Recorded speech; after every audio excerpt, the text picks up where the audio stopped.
Hello friends, அவல் upma recipe பார்க்கலாம் வாங்க. ஃபஸ்ட்டு ஒரு கப் அவலை நல்லா அலசி எடுத்துக்கலாங்க. கெட்டியான அவலாக இருந்தால் சுடு தண்ணியில் போட்டு அலசிக்கோங்க. லேசாக இருந்துச்சுன்னா பச்சை தண்ணியிலே போட்டு அலசி ஒரு பாத்திரத்தில் போட்டு மூடி வச்சுக்கோங்க. 3 ஸ்பூன் நல்லெண்ணெய் ஊற்றிக்கலாம்.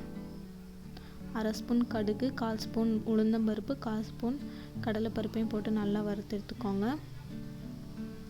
காரத்துக்கு ஏற்றாப்படி பச்சை மிளகாயை ரவுண்டாக கட் பண்ணி போட்டுக்கோங்க. நீல வாக்கில் கட் பண்ணி வச்சுருக்க வெங்காயம் போட்டுக்கலாம். கொஞ்சமாக கருவேப்பிலையும் போட்டு நல்லா மிக்ஸ் பண்ணிக்கோங்க.